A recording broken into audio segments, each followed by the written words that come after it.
Okay, then we are into the Warriors versus the Eels. You will notice that the Warriors do not have any Eels players this week, as the Eels have mysteriously recalled them. What are the chances? And the Warriors, so they have to go through a couple of changes. Murchie comes into the second row, Curran to the bench, Beale to the wing, as George Jennings is gone as well. And no Elisa Katoa, as he is out for probably the rest of the season, as he's undergone surgery on a broken hand. They will rush to get him back for likely maybe the last round or two, but it's highly unlikely. As for the Eels, their big loss for the week is unfortunately Dylan Brown. He's gone, and Jay Field is into the sixth shirt. And I'm going to go for a bit of an out there call this week. The Warriors win this one. I think the Warriors win this one. The Parramatta fan does not agree with me. I wouldn't expect him to. But here's the rationale and logic behind it. Again, the Warriors still mathematically can make the finals. You could make an entire Netflix series based on this Warriors season. And if they make the finals, make it feature length. They've got a point to prove. The Eels obviously recall their two players. The Warriors will be feeling a little bit hard done by on that one. They'll be wanting to basically prove a point to Parramatta and say, didn't matter that you took your players back, we beat you without them. Parramatta, well and truly off the boil. They've not looked the side that were touted as the 81-82 team, the best that there's been, the team that's going to bring that elusive premiership to Parramatta, and then that long wait for another premiership. So I go with the Warriors for this one on the head-to-head. I really would love to rip into you and say how wrong you are, but I almost agree with you.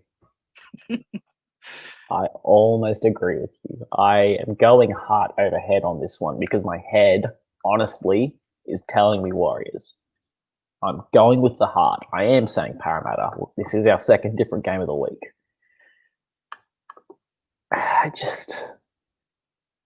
We're so crap. We have played no. Last time I went on this sort of a rant, we had to cut out 6 minutes of recording, so we're not going to go. I'm not going to start that. I had to bleep, I had to cut, I had to blur things. It was madness. We're not doing that again. I'm just going with my heart on this one. I'm saying Parramatta. But your logic is, you're spot on your reasoning. The thing with Jay Field is he brings more of a running game than Dylan Brown, which is hard to believe because Dylan Brown's running game is one of the best for a 5'8". But Field can only go one way, and that way is Sivo's way. He can dart the other way, he can provide blindside support, but more often than not, what you'll see is Gutherson playing that second receiver and Moses probably swinging around the back, or vice versa. And you'll have, I don't know, someone like Mattison or Nathan Brown or Nia Corey, if he comes on, playing in that first receiver role to get it out. On that left side, you'll see Field as that guy out the back, able to cut out the Sivo, give it to Wanga Blake, who I think should have been dropped this week. But anyways, that's just me. It's interesting that the Warriors haven't named 21. Are they not able to name 21 with no loan players? Because NRL.com only have 20 at the moment. I don't think they can, because they've still got Hetherington suspended. They've just lost those two loan players, and then 4 of their players already went home. Yeah, so, okay. Well, yeah, there you go. To be fair, I don't think that they were recalled per se. It was just agreed upon that Alvaro and Jennings wouldn't play this week. Obviously, they know the structure of Parramatta. They know the play calls. They know the setup. Bit of an unfair advantage. That is the logic. It was agreed upon with Hetherington, with the Warriors as well. He just happened to be suspended for that game as well. So that's all it is. I really hope it was nothing untoward because Jennings has been superb for the Warriors since he's gone over there. Alvaro's starting to find a little vein of form that saw him seen as an up-and-comer 3 years ago now, I think. But I've given you enough analysis as to why Parramatta suck, even though I'm a Parramatta fan.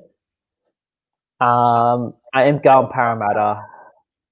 Gerard Beale on the wing.